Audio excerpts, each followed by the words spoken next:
Good morning. Jalen here again with our third installation of Don't Give Up by Kyle Idleman. Faith that gives you the confidence to keep believing and the courage to keep going.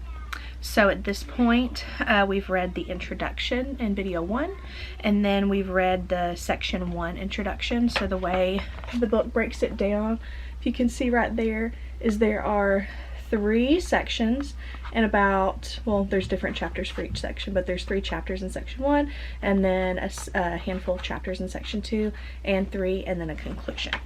So we are working on chapter 1 of section 1. So that's where we're at today. So if you've missed out on the introduction and section 1 introduction to it, I suggest you go back and listen or read along with those because they're really helpful. But we're going to pick up with chapter 1, Keep Believing. Have you ever tried to put together a puzzle without the box? When I was growing up, we would visit my grandparents. This was before the days of cell phones and iPads, and there was never much to do at their house. I had to annoy my sisters and cousins for entertainment. Then, after a few days, absolutely desperate, I'd get out one of my grandmother's puzzles. The catch? Most of her puzzles weren't kept in the box that they came in. She had large Ziploc bags, each containing a different puzzle. I'd pour hundreds of puzzle pieces out of the bag and onto the floor and turn each of them over, wondering what kind of picture that they might form. Maybe it was a skyline of Chicago, or an old farmhouse in a field, or 3 snobby cats. I had no idea. Just for the irony, I'd like to think one of the puzzles was a picture of a frustrated grandson trying to put together a puzzle without the box. Who knows what they pictured, because I never finished a Ziploc puzzle. I'd get the edges done, maybe connect a few easy pieces, and then I'd get frustrated and zip it all back up. When you have a few pieces but no big picture, it's easy to give up. The big picture is your guide for the whole process. It shows you where you're going. It assures you that everything interlocks in a way that makes sense. The writer of Hebrews 11 defines the big picture of the cloud of witnesses as faith. Faith is the principle that joins all of these various lives. Here's how the writer puts it. Hebrews 11, 1-2. Now faith is the confidence in what we hope for and assurance about what we do not see. This is what the ancients were commended for. Faith is a confidence that keeps believing all of the pieces are going to somehow fit together, even when you don't have the big picture to work from. It's believing that God has a purpose even when there seems to be no reason. Pastors visit church members who are in the hospital for different reasons, but in reality, you don't want to see me walk into your hospital room. If it's me, that's a sure sign it's something serious. We have staff pastors who make visits, and I'm only called up when the situation is serious. If you have your tonsils removed, then wake up to find me sitting there, something terrible happened during your tonsillectomy. But the fact that my visits tend to correspond with tragedy means that I get to see how neatly faith fits into the picture at the very times when life doesn't seem to make sense. One night, I was called to the hospital to visit a young couple. The young lady was going into labor with their very first child, whom they'd already named Lily. Friends and family were there and ready to celebrate. But when the time for delivery came, the nurse couldn't find a heartbeat. The doctor brought the heartbreaking news that Lily had died and would have to be delivered as a stillborn baby. I walked into a situation of grief and weeping, and I heard cries of despair. I stood with the family surrounding the bed to mourn with that mother until someone pointed me to a room next door. There sat the father in a rocking chair, holding the lifeless body of his baby girl. His tears fell on the pink blanket, specially knitted for her. Sometimes the best thing you can say is nothing at all. You simply sit quietly with those who suffer, and you share in their grief. I did that, praying silently for this family, and after a few minutes, the father took a deep breath and said something startling to me. I guess this is when I find out if I really believe in what I say I believe. Again, all I could do was nod and keep praying. Finally, I knelt beside the rocker, placed a hand on his shoulder, and began to pray for him out loud. A few sentences in, I heard singing coming from the other room, where the family and friends surrounded the mother. I broke off my prayer and I listened. How great is our God. Sing with me. How great is our God. They didn't know the verses, so they just sang the chorus through again and again, and each time a tiny bit louder than the last. Their confidence in those words grew stronger and more insistent. I decided to sneak away and give the family some time together. And as I moved down the hall, the singing continued, and 3 nurses stood in the hallway, listening, silent, respectful, and overcome. There are moments when you find out if you really believe what you say you believe. Faith at such times is confidence that the picture is there, even though it looks like chaos. Here's some examples of that. Another college application rejected. Another job interview with no callback. Another relationship with no proposal.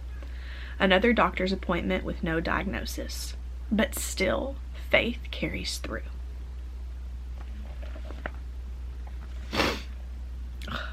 Off the map. Abraham is one of the first witnesses in Hebrews 11. God's plan was to build a nation from which the Messiah would eventually be born, to save the world from sin. God chose a man named Abram. Jumping ahead there. A man named Abram, who would later be called Abraham, to be the father of this great nation. Abraham's story is recorded for us in the Old Testament, but he also mentioned some 75 times in the New Testament. Here's what we're told about him in Hebrews 11. By faith, Abraham, when called to go to a place he would later receive as his inheritance, obeyed and went, even though he did not know where he was going. That's verse 8 in chapter 11. The full story is found in Genesis 12. Abraham is told to leave his homeland, but God doesn't reveal the final destination. Abraham and his wife Sarah live in Haran, a city close to the border of what is now Turkey and Syria. Haran is where they're comfortable. Life there is predictable and safe. Abraham and Sarah have a plan, a big picture for their future, and it's in Haran. Then suddenly, God shows up and tells Abraham to move. God's big picture is a whole different landscape, and it's not as pretty. It's actually not a picture at all, but a lot of strange pieces yet to come together. This is a plan that requires faith. Faith for Abraham means more than leaving what he knows. It's about moving away without even knowing the destination. Imagine the weight of that, the courage that it required. Maybe the conversation between the couple sounded something like this. Honey, I've just heard from the Lord and he wants us to move. Seriously? We've lived here all of our lives. Where are we supposed to go? Well, God didn't mention anything about that. Anyway, the U-Haul's out front. Are you ready to load up? Wait, what are you saying? We're moving, but we don't know where? Why would we do that? Because we're crazy? Because we believe God. Which one? Hold on. Which one? Here you have to understand that Abraham didn't have a Sunday school education. He had no sermons to hear, no hymns to sing, and he didn't grow up with any knowledge of God whatsoever. There was no Israel, no chosen people. He was a part of a pagan family. Joshua 24 tells us that, now I'm going to butcher some of these words and names, so just bear with me. Joshua 24 tells us that Terah, Abraham's father, was an idol worshiper. Many of us are familiar with the idea that there is one God who keeps his promises, and a loving father beyond anything that we could imagine. Abraham had never heard the first word about any of that. Imagine growing up in a home without parents of strong, resilient faith. Maybe that's just what you did. Consider a child growing up and seeing his parents going through life without a fixed view of how things work, moving from one strategy to another, maybe praying to different gods at different times. Now, God shows up to a grown-up Abraham with a really big ask. Pack up everything you own and start walking. I'll say when to stop. Abraham's response? So Abram went. Genesis 12:4. He has faith to move forward, even if it doesn't make sense. He doesn't decide to quit on the puzzle just because he hasn't been given the big picture. We don't like uncertainty. We're taught that it's foolish to walk into the unknown. Therefore, we have a tendency to give up if there's no clear map or GPS. But faith that endures has confidence that even when we don't know where we're going, God does. We do our traveling while trusting in a satellite in the sky that speaks to a computer in our cars. The directions come step by step, turn by turn, with plenty of advance notice. No thinking is required, really. The pleasant voice just says, "Turn right here," and that's just the way we like it. Think about times in your own life when you wanted more details, a stress-free movement. Life never works that way for anyone.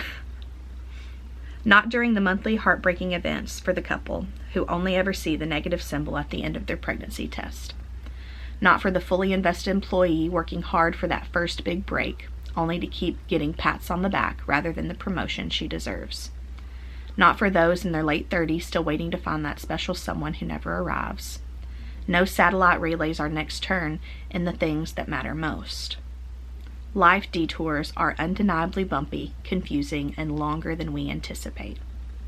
However, just like actual detours on the road, once we've arrived at our destination, those detours can start to make sense. Or sometimes they don't. But we decide that's all right, because the joy of finally arriving where we've yearned to be has put the detours into perspective, even if we don't understand them. Risky faith. The courageous faith of Abraham and Sarah requires risk-taking. There are no great stories of faith that was risk-free. Risk dodging can be a way of giving up before the journey even begins. Yet there's a hidden irony. Playing it safe turns out to be the greatest risk you can take. The lives of the faith heroes tell us that Larry Ladon, a philosopher of science, has spent the last decade studying risk management. He writes of how we live in a society so fear-driven that we suffer from what he calls risk lock, a condition like gridlock that leaves us unable to do anything or go anywhere. He concluded that as much as we try and avoid risks, the truth is that everything involves risk. Risk-free is a myth. No matter where you go or how safe you play it, risk is waiting for you. My recliner at home carries certain health hazards. My remote control has doubled at times as a dangerous weapon. Sometimes I sense God calling me out of the house, but reclining and flipping through channels, usually over a bowl of Apple Jacks, keeps me glued to my seat. God has called me to be a husband, a father, and a pastor. Yet I could waste a lot of time vegging out in front of the TV screen. And that's a risk I face on a daily basis. Giving up and giving in to the temptation to check out of my responsibilities is the most dangerous risk of all. Funny how it seems so safe. Abraham planned on a low-risk future, kicking up his feet in Haran, living the way his father did, and his father before him, having no particular God who made demands, but faith doesn't tend to be sedentary. It's always sending us somewhere. And here are the questions I find myself wrestling with. Am I allowing God in a way that am I following God in a way that requires faith? Do I do anything at all in my life that requires courage and confidence? Let me direct those same questions to you. Instead of asking if you have given up or quit, let me ask if you're doing anything in your life that requires courage and confidence.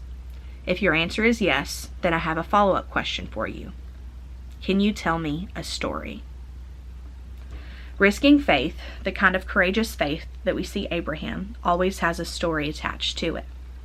Hebrews 11 helps us understand that faith, not by giving a long theological explanation, but by giving us names and stories. Don't tell me you have faith. Tell me a story. A story of faith is almost always a don't give up story of perseverance. A story of pushing through and refusing to put the puzzle away even when the picture isn't clear. The tendency is to feel so sorry for ourselves and to dwell on our unfair circumstances, but faith that doesn't quit means taking action and moving forward. It's a determination to act on what needs to happen rather than dwelling on how something happened. Like Abraham's story, all stories of faith reach an intersection where a decision must be made between staying put and playing it safe, or taking a risk and moving forward. Can you tell me a story about a time in your life when you found yourself at the intersection and kept going? So think about that. We're going to move on to the next subsection. Against all hope. By the time we get to Genesis 15, a lot of time has passed by, and Abraham and Sarah still haven't had any children. God has been sketchy in the details, but he was very clear on the children part.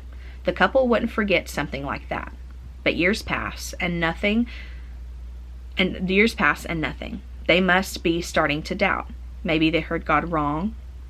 Maybe this God forgot the whole thing. But actually, he repeats his promise. He took him out. This is Genesis 15:5.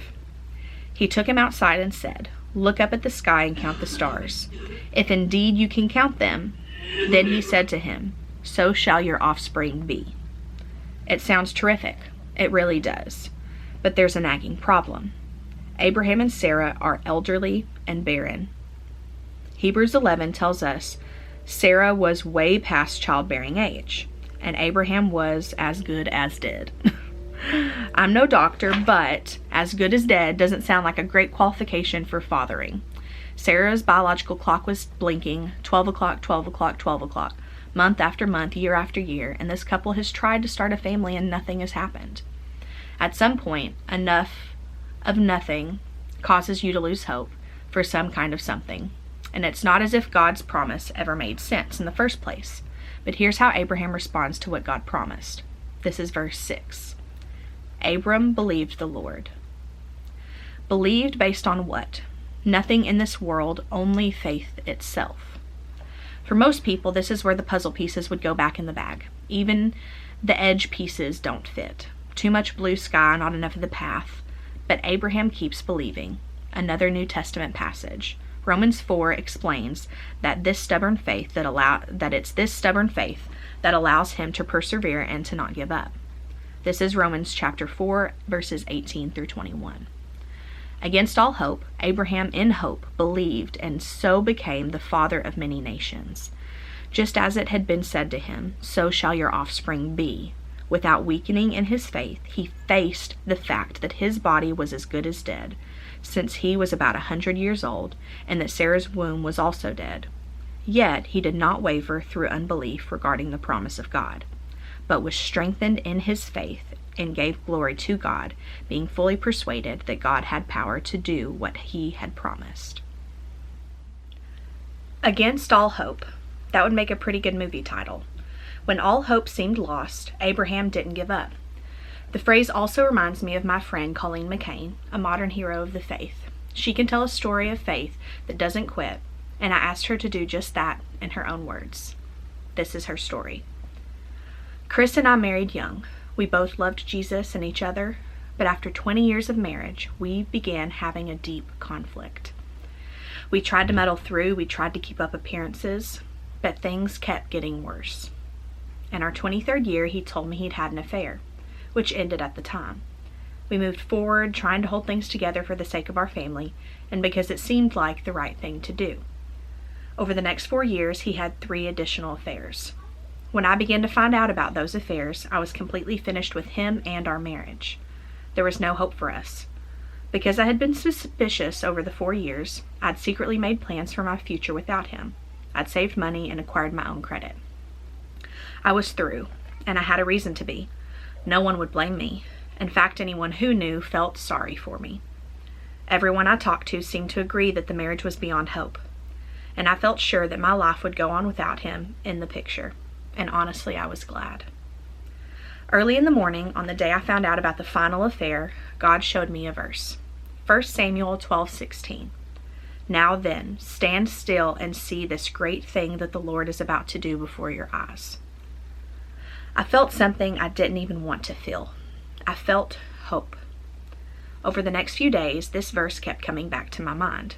I was furious and full of rage toward my husband, but in the middle of the fury, the verse would come to my mind.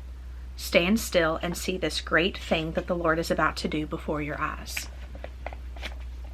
I finally told God I'd watch and see what he might do, though I doubted he'd come through.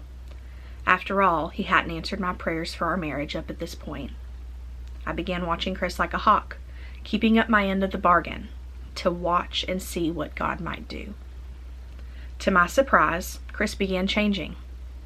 Because of our history together, I could tell that these changes were real. I could tell that this time was different. I began seeing things in his life that I'd prayed over him for many years, and I knew that this was only happening by God's intervention. I may have been ready to give up, but God was just getting started. God gave me the faith to keep believing. My belief wasn't in Chris or myself, but I'd reached a place where I believed that God was going to save our marriage. Once I really believed in that, I was all in. The healing process was not easy. It included heated conversations, intense counseling, and a deep reliance on the Lord. It brought to light things in both of our lives that needed to be addressed. From the world's wisdom and from my own perspective, I'd given up on our marriage. But God had a different plan. I now had a husband with a new heart, and in the process, I had been made new too. I don't know your story, and I don't know what you've done or what's been done to you. I don't know what words have been spoken to you or what kind of betrayal has taken place. There's a lot I don't know, but I do know that God is able to do a great thing before your very eyes. So hang on to that hope. Stay the course, wait and see what He will do, and don't give up. Happily never after. It's happily never after. For Abraham and Sarah, it actually happens. It seems to take forever, but it happens. A child is born. Sarah becomes pregnant, a non-ticking biological clock and all. Abraham is beaming with pride, though he was as good as dead. They have a baby, son by the name of Isaac. They believed and persevered and hung on to their faith for years, and it was hard, but they got their reward and lived happily ever after, until they didn't. Genesis 22, 1-2. Sometime later, God tested Abraham. He said to him, "Abraham, I'm here," he replied. Then God said, "Take your son, your only son, whom you love, Isaac, and go to the region of Moriah. Sacrifice him there as a burnt offering on the mountain I will show you." There's no instance in the Bible of God ever requiring a human sacrifice. In fact, there are several passages of Deuteronomy where God clearly condemns such practices, so this is very off-brand for God. You and I, as readers, are tipped off about the truth in the first verse. God tested Abraham. But Abraham isn't given that heads up. God simply tells him to take that son, the deepest, fiercest hope and dream of all of his long life, the object of his adoration and Sarah's, and offer him up. How is Abraham going to react? Here's how the next verse begins. Verse 3. Early the next morning. So no questions, no second guesses, no objections are recorded. Abraham waits for morning, then he heads out to Mount Moriah with his son and a sharp knife. He has to have questions. That's basic humanity. He might be thinking, "Why my son? It makes no sense. I'm to be the father of a great nation. You want me to kill my only son? And why all the way to Mount Moriah? What's so significant about that place?" It also might be Moriah. I think it's Moriah. We'll keep going. It will be a long walk full of dread and the beginnings of grief. Every step offers the temptation, almost unbearable, to turn back. But whatever Abraham's private thoughts, his body acts out of his obedience. He takes a few servants with him, and after a few days of travel, they go to Moriah. Abraham says to his servants, "Stay here with the donkey while I and the boy go over there. We will worship, and then we will come back to you." That's verse 5. Did you catch that? The word "we." Abraham says to the servants, "We will come back to you." He's obeying God, but it seems that even now Abraham believes that Isaac will be spared. He's holding on to God's promise, and he keeps right on believing even when the story doesn't make sense. Faith peeks through at us in that verse. Abraham knows that even though he has the puzzle pieces, he can't see the picture, but he still finds the courage to keep believing because he has confidence that God does have that picture, that he creates beautiful pictures, and that he is worthy of trust. Hebrews explains it this way. Abraham reasoned that God could even raise the dead. That's Hebrews 11:19. That is the kind of faith that keeps us from being discouraged and defeated. When things don't seem to be going as planned and everything's falling apart, we have a stance. God is able to make this work. He's able to bring to life what is dead. The question raised is this: where is the point at which you would abandon all hope? For Abraham, it was somewhere on the other side of a command to give up his child. Think on that. Abraham's limit is undefined. His hope in God knows no bounds. We have to figure that maybe there isn't a limit. Maybe it's possible to have an all-encompassing hope, because if God is powerful enough to raise the dead, what can't he do? And if you believe that he is perfectly loving, what won't he do? God tested to see if Abraham's red line of despair would be revealed. What would that test show with you? How far would your faith extend? Is it an all-encompassing hope of power? All-encompassing hope, powers of faith that keeps on pushing, never gives up, and always believes in God's intent. So what can't God do, and what won't he do in your life? The big picture, and this wraps up chapter 1. You probably know what happens next in the story of Abraham and Isaac. They reach the place that God has described, and Abraham builds an altar to sacrifice his only son. But just as he raises his knife, an angel stops him and tells him not to lay a hand on the boy. Abraham looks up and sees a ram caught by its horns in a thicket. He offers the ram as a sacrifice on the mountain instead of his son, and he names the place "the Lord will provide." That's Genesis 22:14. But even now, Abraham doesn't see the whole picture. In fact, the bigger picture won't come into focus for a few thousand years. See, Abraham now lives in Beersheba, which is a small oasis in the southern desert. He has traveled 3 days to a place called Moriah. At the time, there isn't much there. But after a couple thousand years, the story comes to us of another father who sacrifices his only son. Only this time, there's no test. It's not a drill. God gives up his precious, perfect son because of the precious and perfect children that he loves. Over the years, a city called Jerusalem has risen nearby. Jesus is crucified on one of the hills once known as Mount Moriah. We don't know exactly which hill, but I bet we can guess. The story of Abraham took place a few thousand years before the birth of Christ. We now live a few thousand years on the other side of his birth, and still the picture isn't complete. There are still puzzle pieces that God hasn't pushed neatly into place yet. Your story is one of those pieces, so keep believing. Are you a little unsure about that? If the pieces of your life don't seem as if they could possibly fit into a beautiful picture, Abraham has a message for you from the cloud. It might be something like this. I get it. Life hasn't measured up to your expectations. You're not alone. It's true for everyone. It certainly was for me. I thought there was a plan, and I waited and I waited. I got older and older until Sarah and I were scratching our heads. But still, I hung on. If you're feeling disappointed and delusioned, keep believing. If you're confused and wondering if somehow you missed God's plan, keep believing. If you have done things your own way and only made things worse, keep believing. There is a picture. You can't see it now, but up here in the cloud, we have an incredible view. The picture is worth fitting into, and it's coming together piece by piece, and you're going to like it. That we promise. So keep believing and don't give up. So the chapters themselves are a little bit longer. That's the end of chapter 1. We'll pick up with chapter 2. So these videos will be a little bit longer. But man, I've already read this a few times, and still every time they tell the stories and it just hits you. Like the father. He says, I guess this is when, let me see. How does he say it exactly? He says, I guess this is when I find out if I really believe what I say I believe.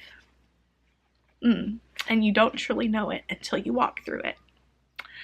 And I think that's the purpose. God doesn't make life perfect for us here on earth. He allows us to walk through tribulations so that we understand how deep his love goes. It's very easy to just say, I believe in Jesus and everything's going to work out and God has a plan. But to live it is something completely different. And that just hits you. And when they say, like, if you have faith, you have a story. And that hit me too. So, like, do we believe what we truly say we believe when we walk through the darkest times? And what are our stories of faith, of the depths that God has made in our life? Like, that just, it hits you. And even though we have all the puzzle pieces in our Bibles, like we have all the rules and the thoughts and the things that God tells us to do to walk it out, but we don't know where the path will lead completely. We know the destination, we know the plan, we have the roadmap, but we don't know what turns and what stops and what accidents might happen along the way that are going to affect that. And that's hard, but that's faith. And I also thought that it was interesting on how when we're in control, we're like, okay, I can have faith and I can do these things. But when it relies on someone else, to have faith that God is going to work in someone else is a completely different level of faith. To trust that God is going to do a work and to change hearts and do the things that we can't do for someone we love or care about is another level of faith. And then I think about, like, who in my life or who do I know that is making those prayers for me, that is waiting on me to move. And then I think of, what do I need to do? What do I need to do in my life to make myself good for Christ, to get myself in a place where I desire him more? And I think of him every second of the day and the first thing of the day. And so who in my life is praying for a mighty work to happen in my life? Because it's not just, oh, I'm praying for this person, I want them to change, I want them to do the things, and then put it on the flip side. Who's praying for me? And that hit me in a whole different way as well. So yeah, it's a good chapter. The rest of them are really good as well. I have finished section 1 just reading on my own, but I'm still going to backtrack and keep reading, and the chapters just get better. I promise they do. They just do. And again, I apologize for my hiccups, skip-ups with names and sentences, but hopefully it all still comes across all right. And for the background noise that you might hear of my family existing.